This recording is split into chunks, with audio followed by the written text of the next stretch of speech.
Os destaques da semana entre os julgamentos do plenário do Supremo Tribunal Federal você confere aqui na TV Justiça. É o Plenárias que está começando.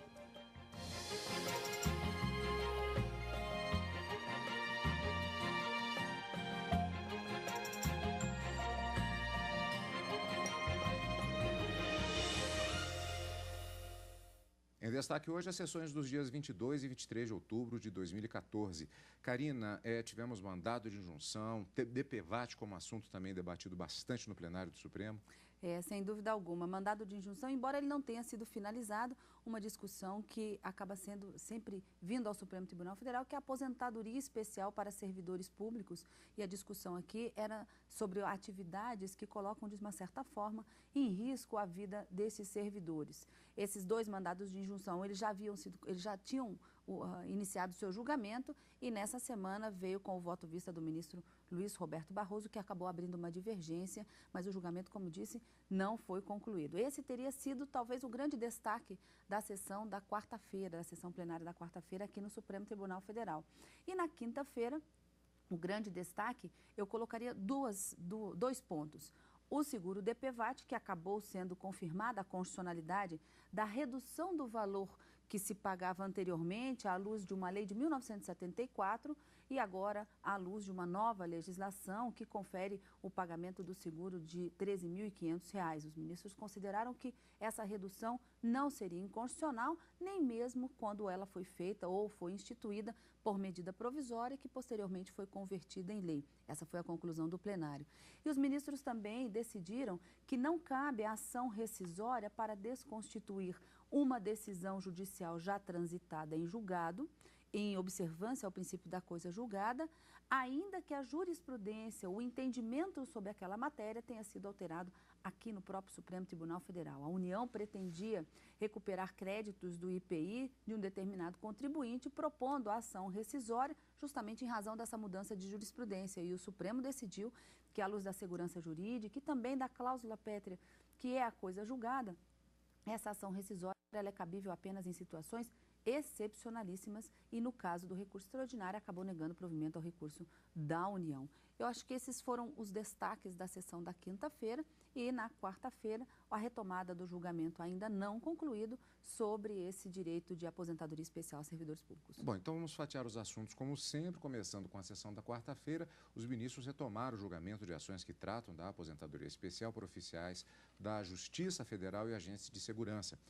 E o plenário do Supremo Tribunal Federal também aceitou o recurso extraordinário de uma empresa metalúrgica que questionava uma ação rescisória ajuizada pela União sobre créditos do IPI, como já disse a Karina, imposto sobre produtos industrializados, de insumos adquiridos à alíquota zero.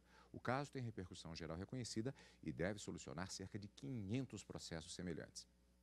No RE, a empresa Metabel Indústria Metalúrgica, com sede no Rio Grande do Sul, alegou que tinha direito a crédito do IPI em produtos isentos, não tributados ou sujeitos à alíquota zero. O julgamento foi retomado com o voto vista da ministra Carmen Lúcia. Ela seguiu o relator, o ministro Marco Aurélio, para considerar que a empresa tem direito ao crédito do IPI, embora a jurisprudência tenha sido alterada depois de 2004. Com esse entendimento, os ministros também, por maioria, consideraram improcedente a ação rescisória da União. Os ministros também retomaram na sessão o julgamento de ações que tratam do direito à aposentadoria especial para oficiais da Justiça Federal. O ministro Luiz Roberto Barroso votou na condição de substituto do ministro aposentado Aires Brito, que tinha pedido vista no início do julgamento. Ele apresentou entendimento diferente dos ministros Ricardo Lewandowski e Carmen Lúcia, que em sessão anterior concederam parcialmente a aposentadoria especial aos oficiais de Justiça Federal, desde que fique comprovado o exercício da função em tempo mínimo previsto na lei complementar que disciplina a aposentadoria especial a policiais. Para o ministro Luiz Barroso, a atividade apenas causa risco eventual e, por isso, negou o mandado de injunção. Acho que onde haja uma atividade inerentemente de risco, existe omissão. Onde a atividade não seja inerentemente de risco, eu acho que não existe omissão. O que, e talvez esta seja a fórmula conciliatória, o que não impede que alguém que exerça individualmente uma atividade inequivocamente de risco postule a aposentadoria especial. Mas aí eu acho que teria que ser uma construção, e aí, ministro Fux, veja talvez uma fórmula conciliatória. Eu acho que só há omissão inconstitucional efetiva onde a atividade seja inerentemente de risco. Porém, eu acho que pode haver situações individuais em atividades que não são inerentemente de risco, em que o agente público esteja em situação de risco contínuo, para usar a expressão utilizada pela eminente advogada da União. Portanto, talvez se possa conceber que não há omissão inconstitucional, mas reconhece-se a qualquer servidor que seja capaz de demonstrar objetivamente estar em situação de risco contínuo, tem que ser contínuo, porque senão o oficial de justiça que passa um mês numa vara criminal vai querer aposentadoria especial. Já o ministro Teori Zavascki considerou que, em parte, o pedido do Sindicato dos Servidores das Justiças Federais do Rio de Janeiro deve ser aceito. O entendimento é que a autoridade administrativa pode avaliar e conceder a aposentadoria especial. Com efeito, instrumento constitucional destinado a obter provimento jurisdicional a respeito da omissão legislativa nas relevantes situações indicadas na Constituição e, se for o caso, suprir essa omissão, editando ou indicando esse caráter temporário, em caráter temporário e permanente, a norma cabível. Esse é o objetivo. Não se presta, porém, a juízo sobre situações concretas ou individuais, muito mais em casos como o dos autos de mandado de injunção coletivo. O exame do cumprimento dos requisitos necessários para a obtenção do benefício e eventual semelhança com outros cargos beneficiados por aposentadoria diferenciada ou por adicional de insalubridade ou de risco e seus reflexos eventuais sobre o direito previdenciário, deve ser efetuado do processo administrativo pertinente e, eventualmente, em processo judicial posterior, mas não na via do mandado de injunção. Por isso, afirmar previamente que o exercício de determinada atividade de risco não se enquadra nos requisitos exigidos pelas normas do regime geral ultrapassa os limites dessa ação constitucional. A exigência de prova do trabalho habitual e permanente em condições especiais, a partir de 29 de abril de 95, a modificação do artigo 57, parágrafo 3º da Lei 8.213, pela Lei 9.032 de 95, e as limitações efetuadas pelo já revogado decreto 2.172, a partir de 6 de março de 97, devem ser apreciadas no pleito de aposentadoria especial e não no mandado de injunção.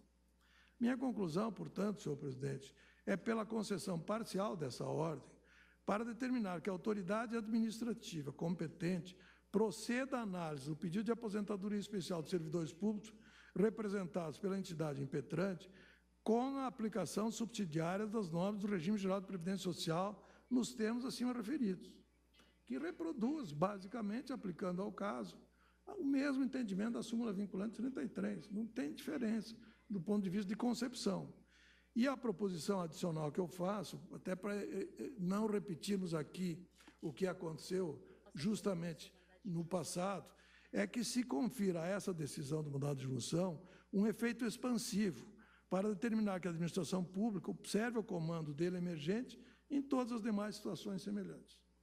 Esse é o meu voto em resumo. O ministro Gilmar Mendes seguiu a divergência aberta pelo ministro Luiz Roberto Barroso e negou o pedido. O julgamento foi suspenso após o pedido de vista do ministro Luiz Fux. A mesma decisão vale para outro mandado de injunção que trata sobre o mesmo tema e envolve outras categorias, como agentes de segurança. Também na primeira parte da sessão, os ministros julgaram embargos de declaração para saber se havia contradição na decisão da Corte sobre a gratificação de desempenho devida aos funcionários em atividade. Por unanimidade, os embargos foram rejeitados. Pois é, Karina, entre os diversos processos em destaque na semana, na verdade, aquela ação rescisória ela foi julgada, na verdade, na quarta-feira, como nós vimos, né? Eu cometi um pequeno equívoco. Na quarta-feira, o julgamento foi sobre os mandados de injunção e essa aposentadoria especial e a rescisória, que os ministros acabaram entendendo que ela não é cabível. Essa ação rescisória é uma medida excepcionalíssima para tentar reverter uma decisão já transitada em julgado. há no Código de Processo Civil todos os requisitos de forma taxativa em que ela é cabível, já que vai se desconstituir uma decisão que já transitou em julgado, que já fez coisa julgada. E o ministro Marco Aurélio, no julgamento da quarta-feira, disse que para se modificar essa coisa julgada, essa decisão que já não cabe mais recurso, esse é o sentido do trânsito em julgado, a ação rescisória deveria ser recebida com parcimônia de forma excepcionalíssima. E, como eu disse, a União pretendia e ajuizou várias ações rescisórias para tentar desconstituir decisões judiciais já transitadas em julgado diante de uma nova orientação da jurisprudência do Supremo Tribunal Federal. E os ministros, na quarta-feira, e não na quinta, como eu havia falado no início, na quarta-feira entenderam que essas ações rescisórias não são cabíveis em razão dessa cláusula pétrea que é a coisa julgada e também em razão da segurança jurídica. Mas na quinta-feira nós tivemos também outros dois temas que seriam os destaques da sessão plenária. Como nós falamos, o seguro DPVAT, a redução do valor que foi feito, o ministro Gilmar Mendes, inclusive, disse que, em relação aos direitos sociais, embora sejam cláusulas pétreas também, e há um mito em torno das cláusulas pétreas de que elas seriam imutáveis e que não poderiam ser reduzidos o seu núcleo essencial, na verdade, o ministro Gilmar Mendes ele ponderou isso de uma forma bastante clara. Inclusive, Karina, o ministro Gilmar Mendes ele fala do princípio da máxima efetividade dos direitos fundamentais. Como isso incide nessa discussão?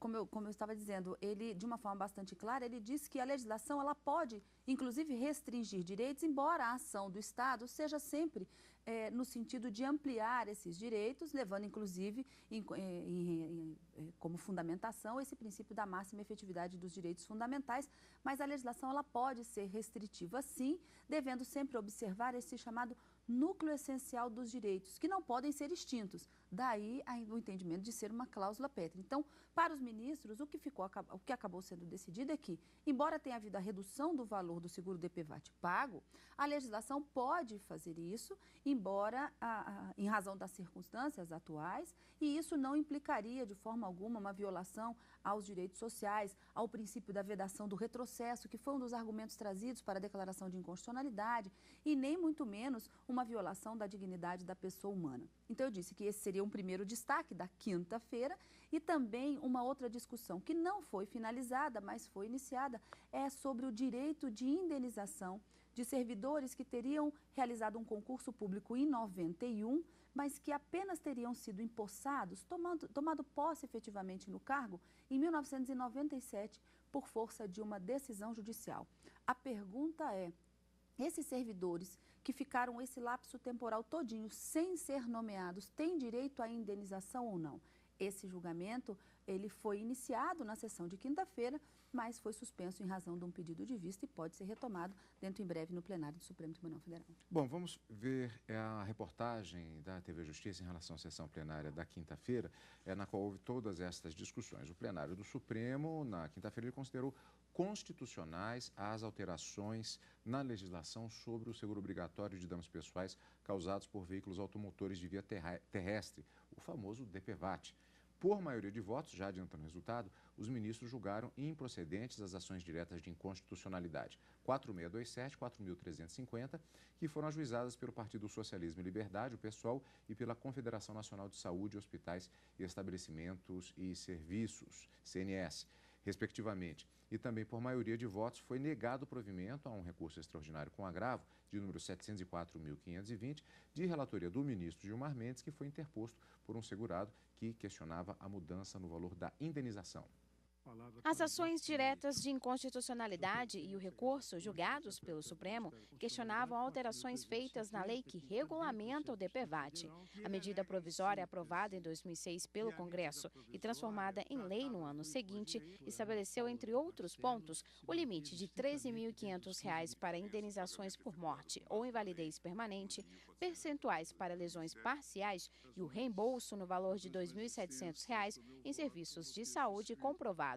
A advogada da Líder Seguros falou como amigos da Corte e defendeu as mudanças aprovadas pelo Legislativo. A seguradora Líder e também a Marítima, que é recorrida no recurso extraordinário, entendem que as disposições legais são válidas, na linha, aliás, dos pareceres da Procuradoria-Geral da República nos 3 feitos. O relator das duas ADIs, o ministro Luiz Fux, disse que houve um crescimento nos últimos anos de 4,900% nos valores pagos pelo DPVAT e que, por essa razão, era necessária a atualização da tabela. Ele considerou a norma constitucional. Que não afronta o ordenamento jurídico, ao revés, trata-se de preceito que concretiza o princípio da proporcionalidade, permitindo que os valores sejam pagos em razão da gravidade da lesão. Eu trago a lição genérica sobre o aspecto social do contrato do professor Gustavo Tepedino, que pode-se afirmar, diante de tal cenário normativo, que os 3 princípios cardinais do regime contratual, quais sejam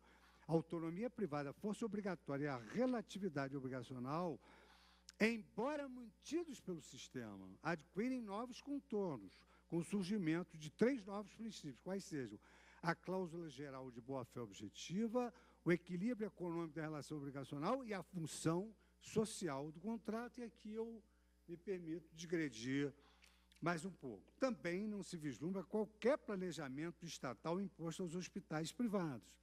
A rede hospitalar privada tem total autonomia para avaliar a conveniência e vantagem que decorre do seu credenciamento no SUS.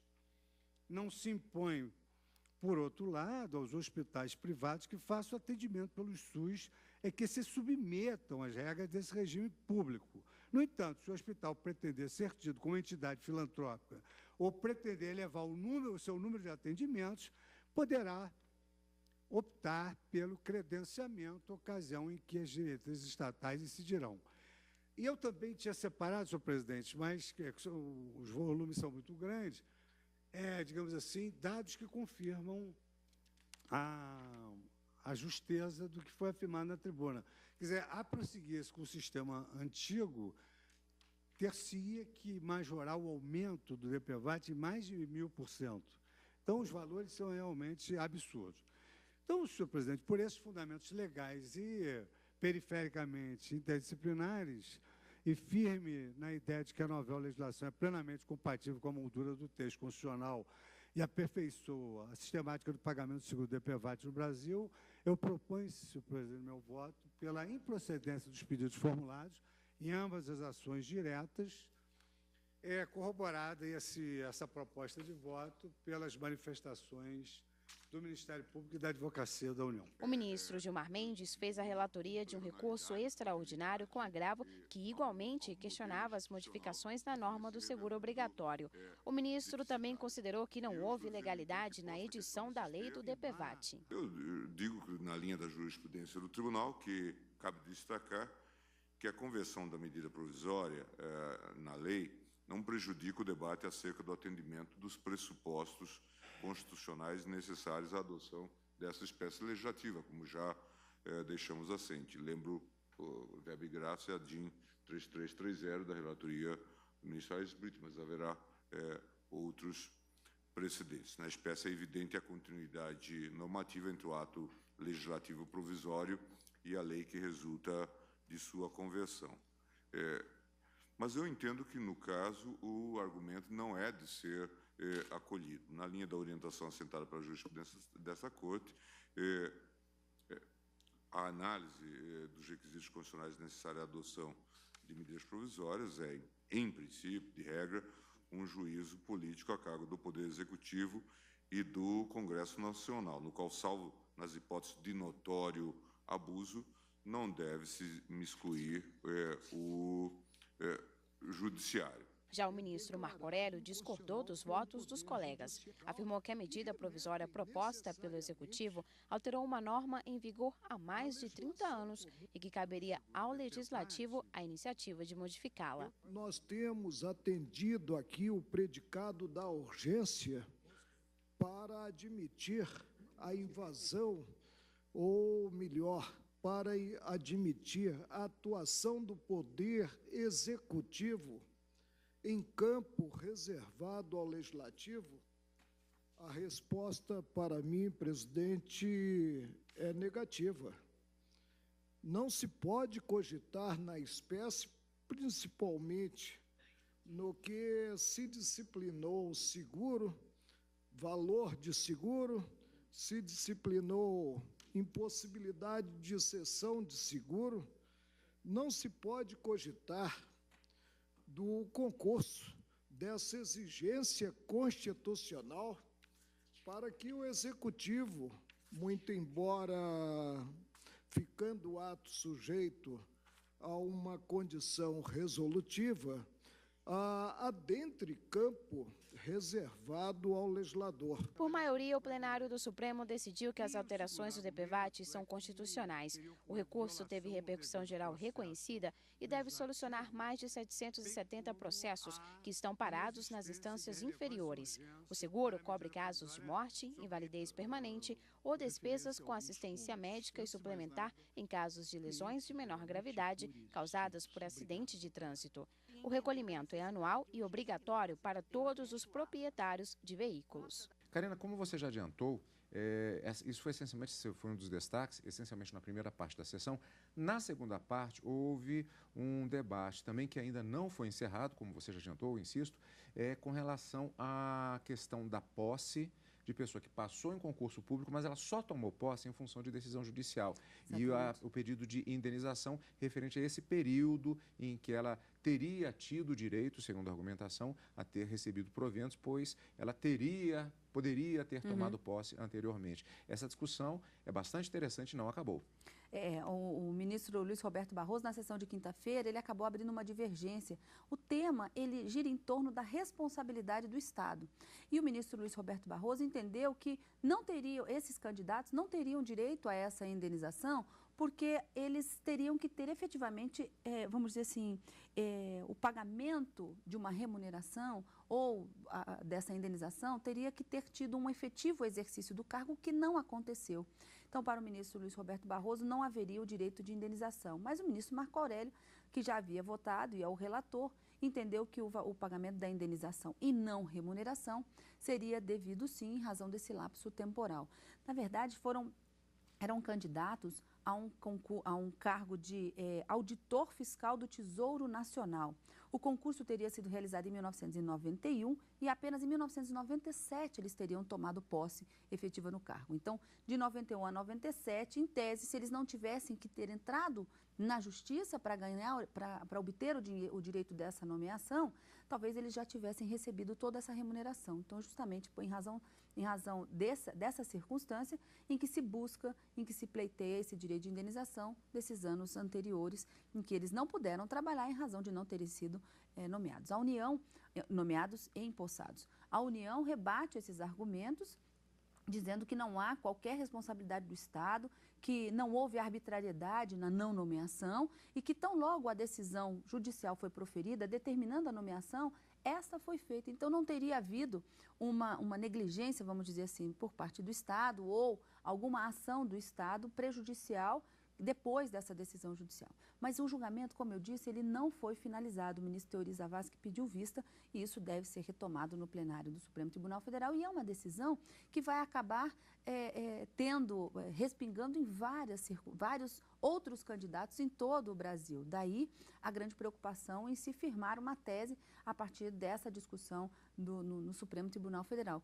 Quantos milhares de candidatos nós temos hoje que buscam judicialmente o direito de serem nomeados e empossados em razão de um concurso ou em razão de alguma circunstância em que o Estado não efetivou essa nomeação e posse. Então, o ministro Teori Zavascki preferiu pedir vista para, no momento posterior, trazer e aí haver a conclusão do julgamento. Até porque há dois pontos de vista diferentes, esse do ministro Roberto Barroso e também o ministro Marco Aurélio, que votou exatamente em sentido oposto. Exatamente, o ministro Marco Aurélio, relator, entendendo que há o direito de indenização. O ministro Luiz Roberto Barroso não há o direito de indenização. Inclusive, o ministro Dias Toffoli seguiu também o ministro Luiz Roberto Barroso nessa divergência. Mas vamos aguardar ainda o voto do ministro Teori e a conclusão desse julgamento. Inclusive, além da repercussão geral em relação a esse processo, há uma expectativa, há outros processos que foram julgados na sessão e que tiveram efeitos já imediatos em relação a centenas de processos que estão sobrestados, como se diz, ou seja, na expectativa da decisão do Supremo Tribunal Federal para que haja um encaminhamento específico em relação a estes temas. Há diversos processos que estão sendo julgados todas as semanas com esses efeitos, não só aqueles que têm a repercussão geral reconhecida, como outros em que há tema semelhante já esperando. Há toda uma contabilidade que está sendo feita nesse sentido e é um acompanhamento que está sendo feito, inclusive, pelo site do Supremo Tribunal Federal, www.stf.jus.br. Karina, semana que vem tem mais. Encontro marcado na quarta e na quinta-feira, ao vivo, no Direto do Plenário, e no final de semana com Plenárias. E por aqui ficamos na edição de hoje do Plenárias. Obrigado pela companhia e continue conosco aqui, na TV Justiça.